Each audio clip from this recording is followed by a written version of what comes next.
Assalamualaikum Ustadz. Waalaikumsalam warahmatullahi. Ustadz, ucapan apa yang paling tepat pada hari raya Idul Fitri? Ya, apakah ucapannya kan banyak ya teman-teman sekalian. Mana yang tepat? Ya, kalau kita baca hadis dari Jubair bin Nufair qala kana ashabu Rasulillah sallallahu alaihi wasallam idza taqaw yaumal id yaqulu ba'duhum li ba'din taqabbalallahu minna wa minkum. Jubair bin Nufayr berkata, adalah kebiasaan para sahabat Nabi idza taqaw yaumal id, bila mereka saling bertemu di hari raya Idul Fitri, saling mengatakan taqabbalallahu minna wa minkum. Itu yang sering dilakukan oleh para sahabat. Maka itu yang afdol kalau menurut hemat saya. Jadi yang paling afdol itu kita mengucapkan taqabbalallahu minna wa minkum. Nah, kita masuk pada kultur, ya. Kita masuk pada kearifan lokal. Mohon maaf lahir dan batin, ya. Jadi sebenarnya yang diucapkan sahabat mah taqabbalallahu minna wa minkum.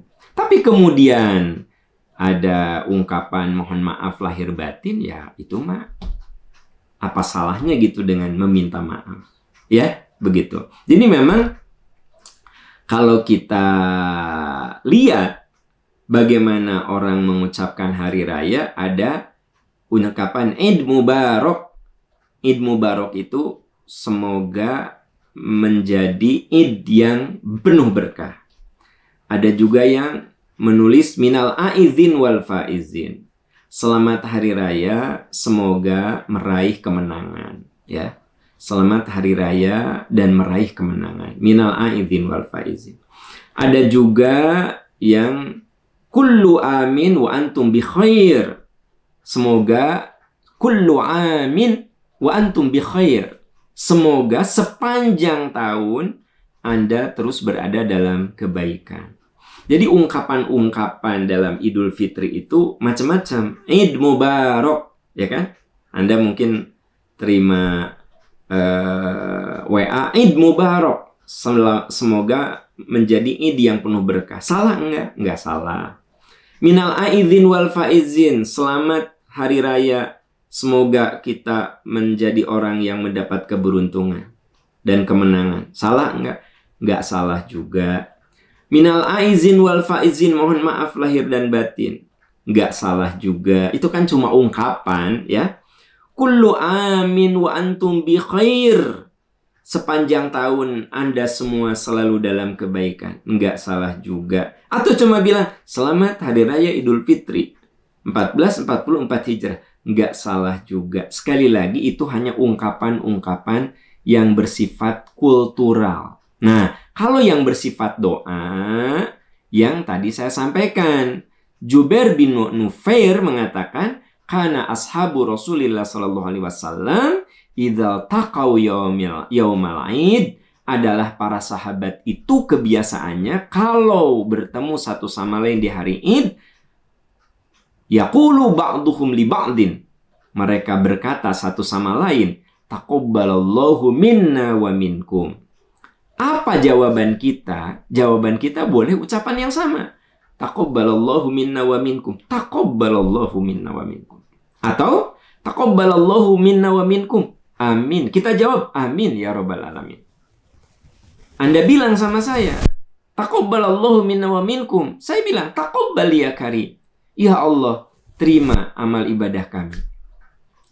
Jadi ungkapan atau jawaban ketika orang mengatakan taqabbalallahu minna wa minkum, kita bisa jawab dengan ucapan yang sama. Taqabbalallahu minna wa minkum. Atau kita aminkan. Taqabbalallahu minna wa minkum. Amin ya rabbal alamin. Atau taqabbalallahu minna wa minkum. Taqabbal ya karim. Ya Allah, terima ya Allah. Gitu. Ya. Nah, jadi ketika orang menyebut taqabbalallahu minna wa minkum, jawabannya bisa macam-macam. Bisa amin ya rabbal alamin, bisa diucapkan yang sama, bisa taqabbal ya karim, ya, gitu. Jadi ada unsur ucapan, ada unsur doa. Kalau ucapan mah bebas. Ya, ucapan selamat itu kan bebas. Id Mubarak. Boleh. Minal aizin wal faizin. Itu kan ucapan. Ya. Selamat hari raya. Mohon maaf lahir batin. Itu ucapan. Jadi itu namanya tahniah yang kayak gitu. Namanya tahniah. Ya. Nah, apa itu tahniah? At-tahni'atu bil'id min babil adat.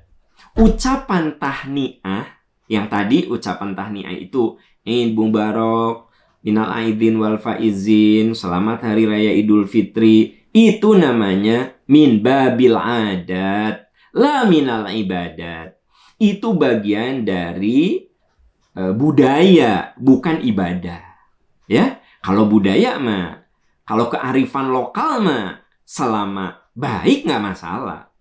Wa qad qarrarahu ba'du ahlil ilmi, dan itu sudah ditetapkan oleh ahli ilmu bahwa ucapan-ucapan yang sifatnya tahniah itu tidak terikat. Ya, tahniah itu karena al aslu fil adati al ibahah. Prinsip dalam kearifan lokal, dalam adat itu adalah boleh. Ya, al aslu fil la yuhtaru minha illa ma hadarahullah. Suatu budaya itu boleh kecuali ada bagian-bagian yang melanggar aturan Allah. Makanya saya bilang tadi, ya, kalau budaya ucapan-ucapan itu terserah selama tidak mengandung dosa. Semuanya mengandung doa, ya. Tapi kalau mengandung madorot, jangan seperti petasan, ya, kembang api, itu kan adat, ya, al-ada, kearifan lokal. Tapi mahadarullah, itu akan memadorotkan, dan Allah tidak menyukai suatu amalan yang sifatnya akan memadorotkan. Maka kita tinggalkan itu, jangan lakukan, ya, gitu. Nah, wa ammal adat fahiya ma'tadahun nas bidunyahum mimma yahtajuna ilaih. Yang namanya kearifan lokal adalah suatu kebiasaan yang berkaitan dengan keduniawian dan itu dianggap perlu. Ya. Wal aslu fihi adamul hadr. Selama di dalamnya tidak ada kemadharatan, fala yahduru minhu illa ma hadarahullahu subhanahu wa ta'ala. Maka selama budaya itu tidak bertentangan dengan yang aturan-aturan Allah, silahkan lakukan saja. Gitu loh. Jadi ucapan-ucapan yang beragam itu silahkan saja. Toh itu bagian dari al-adat. Itu bagian dari kearifan lokal. Namun selain ada ucapan-ucapan Id Mubarak, ya, kemudian minal aidin wal faizin, terus ada mohon maaf lahir batin, selamat, itu ucapan-ucapan yang sifatnya al-adat, sifatnya itu kearifan lokal. Maka kita masukkan doa, apa? Taqabbalallahu minna wa minkum. Seperti itulah teman-teman sekalian, ya. Wallahu a'lam bishawab.